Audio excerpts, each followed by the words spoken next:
میں تو کاہل آدمی ہوں، سست آدمی ہوں، میں تو اتنا کام ہی نہیں کرتا، تو یہ خواب تو نے جو دیکھا ہے نا پھر سے دیکھنا۔ تو ابو بکر صدیق فرمانے لگے عاجزی نہ کر، انکساری نہ کر، تو جو کہہ رہا ہے ٹھیک کہہ رہا ہے، لیکن مجھے سن کے شکر بھی ہوا ہے اور افسوس بھی ہوا ہے۔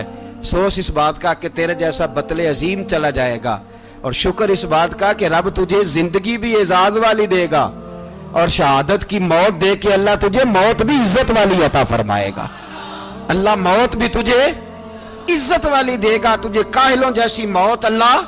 حضرت فاروق اعظم رضی اللہ، او بھائی یہاں تو اس زمانے کا سب سے بڑا مسئلہ پروٹوکول ہے۔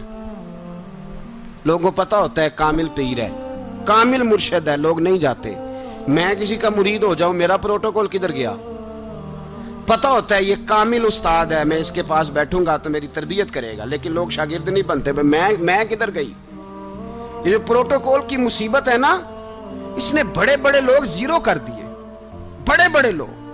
اور یہ مت سمجھے کہ آپ کا وزیر اعظم پروٹوکول لیتا ہے یا آپ کا صدر پروٹوکول، وزراء، ایسی کوئی بات نہیں۔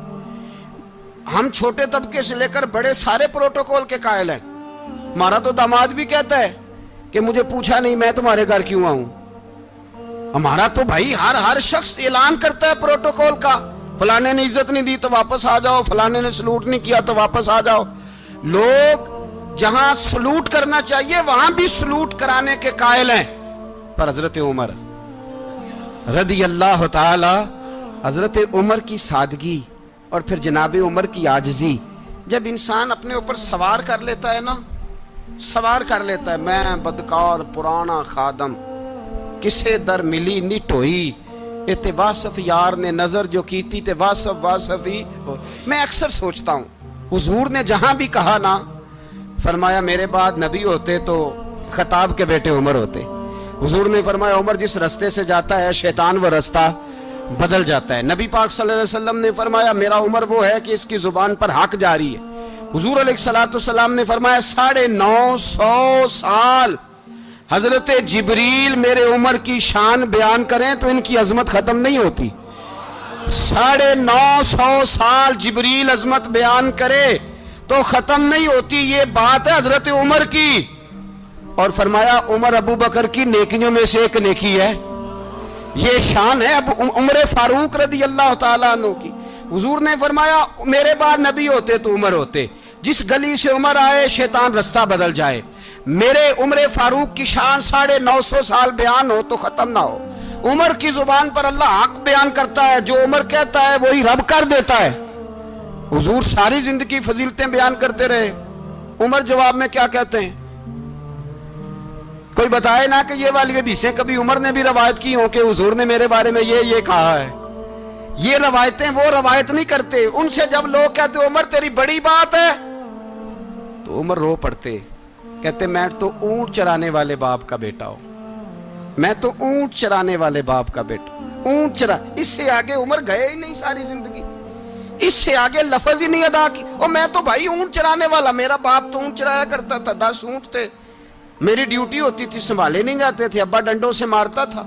ساری زندگی عمر حج کرنے گئے، ایک خشک تنا کھجور کا عمر فاروق رضی اللہ تعالیٰ عنہ نے اس کو اپنے کلاوے میں لیا، رونے لگے۔ لوگوں نے کہا عمر کیا ہوا؟ فرمانے لگے یہاں میں اونٹ چرایا کرتا تھا، یہاں میں اونٹ چراتا تھا، 10 اونٹ سنبھالے نہیں جاتے تھے۔ دیکھو رسول اللہ کی شان، آج ساری امت چلانے کا طریقہ عطا فرما دیا ہے، ساری نظریے سے پیار۔ یار پیسہ کس کو برا لگتا ہے؟ آپ جس آدمی کی 50 کروڑ کی پراپرٹی ہے اس کو پوچھیں سب سے غریب، آپ کو وہی نظر آئے گا، وہ کہے گا میں ٹائٹ ہوں۔ حالات بڑے، میں کئی باری پوچھے انہوں نے، میں کہتا ترجمہ بھی 10 چھڑوں کی، ہمیں تو سمجھ نہیں آتی، اور ٹائٹ حالات کون سے ہوتے ہیں جی؟ جس آدمی کا کروڑوں میں کاروبار ہے نا، اس کو آپ چھیڑے وہ رونے لگ جائے گا، رونے۔ تو کئی میں نے ایسے دیکھے ہیں کرائے کا مکان ہے، ان سے پوچھے صاحب کیا حال ہے، تو کہتے ہیں جتنی اللہ نے شان والی زندگی ہمیں عطا کی ہے کسی کو نہیں دی ہوئی۔ اس کا مطلب ہے خوشی بھی یہی ہے اور غم بھی یہی ہے، اندر سے خوشی ہے، اندر سے ہی۔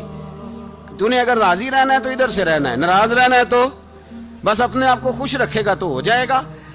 سارے صحابہ مل کے آئے، کہنے لگے عمر فاروق سے کہنا ہے نبی پاک کے زمانے میں تو ظاہراً غربت تھی، ابو بکر کے دور میں بھی غربت تھی، اب تو بڑا محال ہے، عمر سے سفارش کرو کہ عمر نیا کرتا پہنا کرے۔ ملکوں کے سفیر آتے ہیں، عمر وہی پھٹی پرانی چادر اوڑھ کے اور وہی کئی جگہ پہ پیوند لگے سوٹ پہن کے سفیروں کے سامنے بیٹھ جاتا ہے۔ عمر کو مشورہ دو، طے ہو گئی بات۔ سب نے جب مشورہ دے لیا تو سارے کہنے لگے یہ بتاؤ شیر کی مونچھ کو ہاتھ کون لگائے گا؟ کہنا کس نے ہے؟ بندہ بھی تو ڈھونڈو نا۔ نے کہا جناب میرا یہ خیال ہے کہ مولا علی شیر خدا کہیں گے، کیونکہ جس شخص کی عمر کو سب سے زیادہ حیا کرتے دیکھا وہ شیر خدا مولا علی ہے رضی اللہ تعالی علی کہیں گے، اس لیے کہ جناب علی تو کئی دفعہ جب گفتگو کرتے تھے تو حضرت عمر چپ کر جاتے تھے اور فرماتے تھے علی نہ ہوتا تو میں ہلاک ہو جاتا۔ تو کہا علی سے کہو۔ جناب علی شیر خدا کو بلایا، کس کام کے لیے؟ جی اللہ اکبر۔ یہ ذرا اپنے اس دور پہ اس بات کو ذرا لاکا جناب ان سے کہیں کہ زیادہ نہیں، ایک کرتا نیا پہن لے، سفیر آتے ہیں وزیر آتے ہیں تو ایک کرتا نیا پہن لے۔ حضرت علی کو بلایا، آپ فرمانے لگے کوئی اور بات ہوتی تو میں کہہ دیتا، یہ والی میں نہیں کہہ سکتا، کوئی اور ہوتی تو میں عمر کو کئی دفعہ کہہ دیتا ہوں، جلال میں بھی تو سن، یہ والی میں نہیں کہہ سکتا، میں تمہیں ایک مشورہ دیتا ہوں۔ کہا وہ کیا؟ کہنے لگے سید عائشہ صدیقہ سے کہو، وہ مومنوں کی ماں ہیں، عمر ٹالے گا نہیں۔ اماں جی سے جا کے کہا اماں جی نیا کرتا عمر سے کہیں پہن لیں، وزیر آتے ہیں بڑے بڑے لوگ تو چلو کوئی عرض نہیں۔ اماں جی نے کہا اچھا کوئی بات نہیں میں بلا لیتی ہوں۔ جناب عائشہ نے پیغام بھیجا، جب خادم نے کہا نا مصطفیٰ کے گھر سے پیغام آیا ہے تو 20 لوگ بیٹھے تھے، عمر کانپتے ہوئے اٹھے، کانپتے دوڑے۔ حضرت عائشہ پردے میں تھی تو فرماتی ہیں عمر اتحیات کی حالت میں بیٹھ گئے۔ کہا اماں جی دیر تو نہیں ہو گئی مجھے آنے میں؟ کہا نہیں ٹائم پہ آ گئے ہو۔ کس لیے بلایا تھا؟ کہا عمر دیکھو غربت کے معاملات اور ہوتے ہیں، جب اللہ آسانی دے تو کوئی چیز استعمال کرنا حرام نہیں ہوتی، اگر حرام ہے تو بتاؤ۔ کہا نہیں اماں جی حلال ہی ہے۔ تو فرمایا پھر اتنے سفیر آتے ہیں مشیر آتے ہیں، اب تو مال غنیمت بڑا آتا ہے، ڈھیر لگ جاتے ہیں مسجد میں، تو چل ایک نیا کرتا تم بھی پہن لیا کرو، اور آپ نیا کرتا پہنو گے تو دھاک بیٹھے گی غیروں پر۔ تو صحابہ کا مشورہ ہے کہ آپ نیا لباس پہنے۔ اماں جی کہتی ہے میں نے حکم دیا تو عمر چپ کر گئے، گردن جھک گئی۔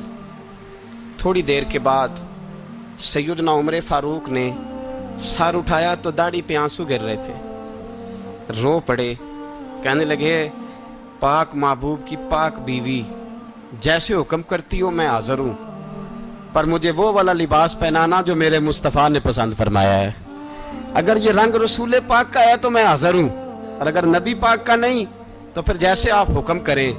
جناب عائشہ کہتے ہیں عمر روئے تو میں زیادہ روئی، میرا پلو بھیگ گیا آنسوؤں سے۔ میں نے کہا عمر آپ جائیے۔ عمر یوں نکلے تو جو صحابہ کھڑے تھے وہ کونے میں تھے، سارے آ گئے۔ کہا اماں جی کیا بناؤ؟ فرمایا بھائی تم سب جو باتیں کہتے ہو وہ اپنی جگہ ٹھیک ہیں، پر عمر جو بات کرتا ہے وہ سب سے زیادہ ٹھیک ہے۔ عمر جس پہلو پر بات کرتا ہے وہ یار ایسی عاجزی، ایسا رنگ، ایسا انداز، ایسا طرز حیات، ایسی زندگی۔ اولاد کے معاملے میں لوگ بزدل ہو جاتے ہیں، بزدل، پر حضرت عمر کا بیٹا مصر گیا، وہاں سے کمائی کر کے لایا، تجارت کرنے گیا، لاکھوں کا مال۔ کون سا باپ ہے دنیا میں جس کا بیٹا باہر سے پیسے لے کے آئے تو ابا تفصیل پوچھے کہ بیٹا کہاں سے کمائے، کہاں سے لایا، کتنے ملے، کیوں آئے؟ کون سا باپ تفصیل پوچھتا ہے؟ ابا تو کہتا ہے لا صحیح، اور تعریفیں کرتا ہے میرا بیٹا بڑی کمائی کرتا ہے۔ کبھی پوچھا ہے اس سے کہ ڈیوٹی صحیح دیتا ہے کہ نہیں؟ کبھی پوچھا ہے کہ تو ایمانداری کی روزی لاتا ہے کہ حرام کی کماتا ہے؟ یہ باپ کی ذمہ داری ہے، یہ اماں کی ذمہ داری ہے۔ پھر کہتا ہے بیماری کیسے آ گئی، پریشانی کیسے آ گئی؟ تو نے کبھی سوال کیا اپنی اولاد سے؟ حضرت عمر فاروق رضی اللہ تعالیٰ عنہ کا بیٹا مصر سے پیسے کما کے لایا تو جناب عمر نے بلایا، فرمایا بیٹے اتنی تو تیرے پاس راس ہی نہیں تھی، تھوڑے سے تو پیسے لے کے گیا تھا، اتنی کمائی کیسے ہو گئی؟ اتنے تو پیسے نہیں تھے صاحب، کہاں سے کمائی لائے؟ اس نے کہا ابا جی وہ جو میرے چچا ہے نا مصر کے گورنر، آپ کے دوست، انہوں نے میری مدد کی ہے. فرمایا جتنے لوگ گئے تھے سب کی ہے مدد اس نے؟ کہا نہیں صرف میری کی. فرمایا تیری کیوں کی؟ تیری کیوں کی؟ کہا حضور آپ کے دوست ہیں. فرمایا چپ کر حضور انہوں نے مجھے اتنے پیسے دیے, میں نے کاروبار میں ڈالے تو نفع آیا تو میں ان کی رقم دے کے. فرمایا خاموش ہو جا, باقی جتنے لوگ گئے تھے سب کی مدد کی اس نے؟ کہا نہیں حضور صرف میری کی. فرمایا اس نے تیری مدد نہیں کی, اس نے خلیفہ کے بیٹے کی مدد کی, اس لیے کہ وہ خلیفہ کو اپنے حق میں نرم کر سکے. فرمایا آدھا مال تیرا ہے, آدھا مال غنیمت کا ہے, مال خزانہ کا ہے, مسلمانوں کا ہے, اس لیے کہ تو جو وہاں سے مال کما کے لایا ہے وہ اپنے باپ کے خلیفہ ہونے کی وجہ سے کما کے لایا ہے, لہذا رکھ ادھر. یہاں کہتے ہیں کدھر سے آیا, کیسے آیا, کون سا حساب دیں, کیا کریں.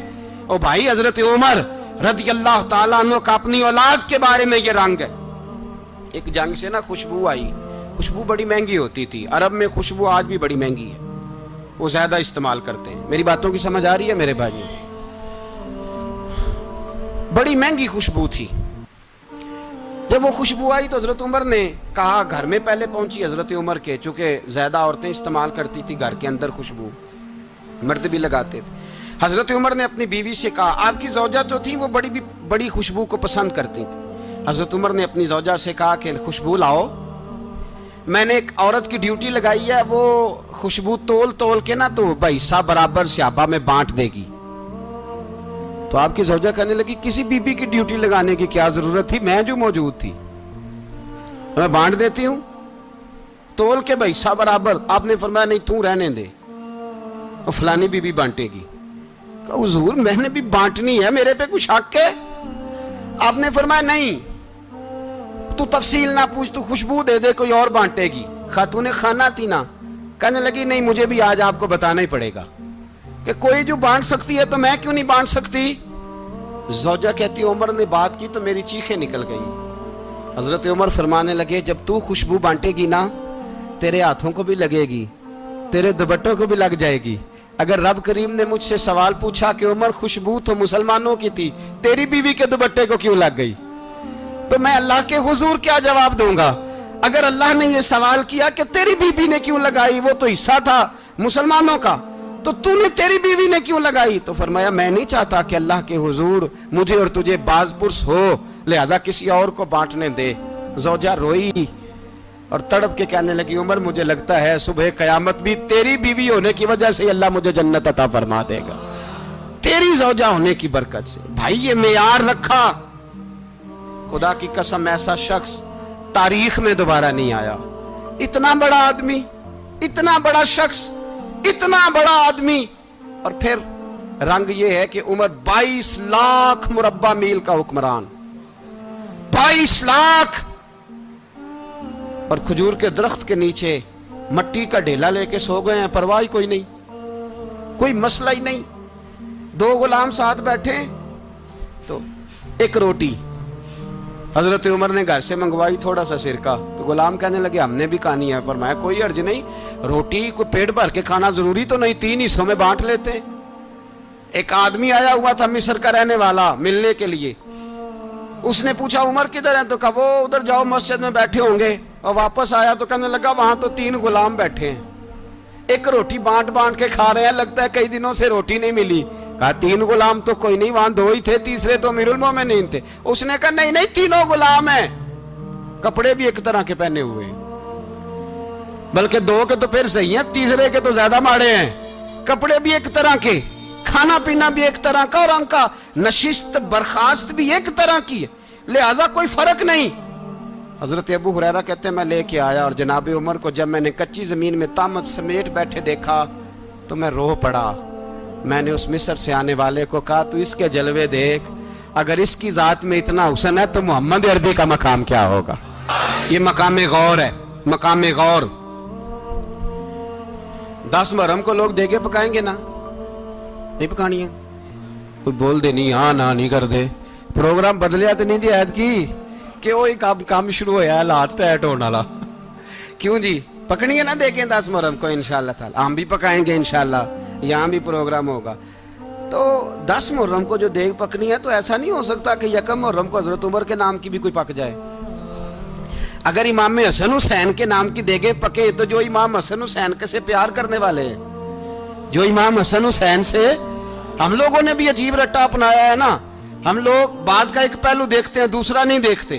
حضرت امام حسن اور حسین کو بھی نبی پاک نے شہید کہا، اور جناب عمر کو بھی رسول اللہ نے خود شہید فرمایا، فرمایا شہید ہے، خود فرمایا اپنی زبان سے کہ یہ شہید ہے، خود میرا عمر شہید ہے۔ تو ان کے نام کی دیگ نہیں پکنی چاہیے، اس طرف نہیں ہماری توجہ ہونی چاہیے۔ اور اہل بیت نبوی، یہ بات میں پہلے بھی کرتا ہوں، آج پھر کرنا ضروری سمجھتا ہوں، اہل بیت کا پیار، سن لو کان کھول کے، اہل بیت کا پیار اگر ہمیں کسی نے سکھایا ہے تو سیدنا عمر فاروق نے سکھایا ہے۔ اہل بیت نبوت کی محبت اگر کسی نے سکھائی ہے تو کس نے سکھائی ہے؟ بول کے بتائیے، حضرت عمر نے۔ اہل بیت کا پیار ہمیں حضرت عمر نے بول کر کے سکھایا ہے۔ بھائی یاد رکھیں، کسی کی طاقت نہیں تھی دم مارنے کی حضرت عمر کے سامنے، طاقت ہی نہیں تھی، کیسر و کسرا کانپ جاتے تھے، جرت ہی نہیں کرتے تھے حضرت۔ اور ہمارے تو تعلقات بڑے ہیں نا غیروں سے۔ حضرت ابو موسیٰ اشعری رضی اللہ تعالیٰ عنہ فرماتے ہیں میرا منشی سائی تھا، وہ کاتب کہتے تھے وہ لوگ، میرا حساب کتاب عیسائی تھا۔ تو فرماتے ہیں ایک دن میں نے وہ سارا حساب کتاب لین دین کے حضرت عمر کو دکھائے تو فرمانے لگے جس نے لکھے ہیں اس کو بلاؤ۔ کہنے لگے حضور مسجد نہیں آ سکتا۔ کیوں نہیں آ سکتا؟ کہنے لگے وہ عیسائی ہے۔ کہتے ہیں حضرت عمر جلال میں آ گئے۔ آپ فرمانے لگے جنہیں رب دور کرتا ہے تم کیوں قریب کرتے ہو؟ جنہیں اللہ دور کرتا ہے۔ فرمایا تم غیروں کو اگر عہدے دو گے تو اپنوں کا کیا بنے گا؟ اگر تم غیروں کو عہدے دو گے تو اپنوں کا۔ یہ سوچ ہے جو آج برما کے مسلمانوں کے لیے بھی ضروری ہے۔ کہا اگر تم غیروں کو عہدے دو گے تو اپنوں کا۔ ہم نے غیروں کو عہدے دیے تو دیکھا نا اپنے کس طرح کاٹے جا رہے ہیں۔ غیروں کو جو عہدے دے دیے، جرانے سارے غیروں سے، روز دعویٰ ہوتا ہے چین ہمارا سجن ہے، چین ہمارا دوست ہے۔ او بھائی دوست ہے تو اس سے کہو نا کہ برما تو تمہاری ایک چھوٹی سی ریاست ہے، چین کے بغیر تو وہ سانس بھی نہیں لے سکتا، اس کو کہو نا اس حکومت پہ دباؤ ڈالے۔ لیکن ہم لوگوں نے غیروں کو عہدے دیے تو اپنے پس گئے۔ حضرت عمر کہتے تھے ذمی کا ہم ادب کریں گے، ذمی کافر کا ہم، ایسا کافر جو مسلمان ریاست کو قبول کرے، بدامنی نہ پھیلائے۔ ایک آدمی کو آپ نے دیکھا آنکھوں سے نابینا ہے اور بھیک مانگ رہا ہے، تو حضرت عمر کو نظر آ گیا، فرمایا کون ہو؟ اس نے کہا میں یہودی ہوں۔ فرمایا بھیک کیوں مانگتے ہو؟ کہا جب تک تندرست تھا مسلمانوں کو جزیہ دیتا تھا، بوڑھا ہو گیا ہوں کیا کروں؟ حضرت عمر نے گھوڑے کی پشت پہ بٹھایا، کافر کو گھوڑے کی پشت پہ بٹھایا اور بٹھا کے مدینے لائے۔ حضرت علی شیر خدا وزیر خزانہ تھے، فرمایا علی اس کا وظیفہ جاری کرو۔ کہا یہ کون ہے؟ فرمایا یہ یہودی ہے لیکن یہ ہمیں جزیہ دیتا رہا، بوڑھا ہو گیا بیچارہ، بھیک مانگنے پہ مجبور ہے، ہماری حکومت کے اندر رہتا ہے، اس کا پورا وظیفہ جتنا خرچہ اتنا وظیفہ لگاؤ۔ حضرت علی کہتے ہیں میں وظیفہ لگا رہا تھا اور وہ میرے نبی کا کلمہ پڑھ رہا تھا، وہ رسول اللہ کا کلمہ پڑھ رہا تھا۔ یہ مزاج، یہ نہیں کہ کافر۔ حضرت عمر نے گورنروں کو خط لکھے تھے کہ زبردستی کسی کو مسلمان نہیں کرنا، جہاں ان کی عبادت گاہیں بنی ہو گرانی نہیں، کوئی مندر کوئی گرجا ضائع نہیں کرنا۔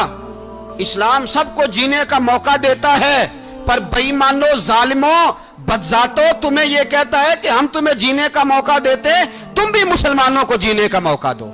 یہ جہاں بستے ہیں جہاں رہتے ہیں انہیں وہاں جینے کا موقع دو، انہیں بھی اللہ اکبر کہنے کا موقع دو، انہیں بھی قرآن پڑھنے کا موقع دو، انہیں بھی رسول اللہ پر درود پڑھنے کا موقع دو۔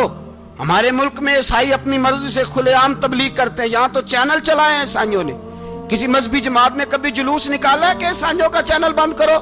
بولے نکلا ہے کہ نہیں نکلا؟ کتنے ظلم کی بات ہے۔ ہم جب غیر کو اتنا تحفظ دیتے ہیں، اتنا تحفظ دیتے ہیں، ہم نے دیکھا ہے، مجھے بیسیوں لوگوں نے عید پہ ٹیلی فون کیے کہ عیسائیوں کو قربانی کا گوشت دے لیں، مجبور ہیں جی، دروازے پہ آ گئے ہیں، ہمارے کام کاج کرتے ہیں۔ بیسیوں لوگ، عام آدمی کے دل میں ان کا اتنا جذبہ ہے، وہ مسائل کا بیان کرنا ایک علیحدہ بات، لیکن ہمارے دل کافر کے حق میں بھی نرم ہو جاتے ہیں۔ تم کس قدر زیادہ بے ایمان ہو اور کفر کس قدر زیادہ ذلیل ہو گیا ہے کہ مسلمان کے حق میں نرم ہوتا ہی نہیں۔ اور اس سے بڑے ذلیل وہ ہیں جو ان ذلیلوں کے سپورٹر ہیں، وہ کسی عرب ملک کے حکمران ہو یا کسی اور جگہ کے، وہ بڑے ذلیل ہیں جو ان ذلیلوں کے سپورٹر ہیں، جو برما کی بچیوں کے قتل پر اپنی حکومتیں چمکا رہے ہیں،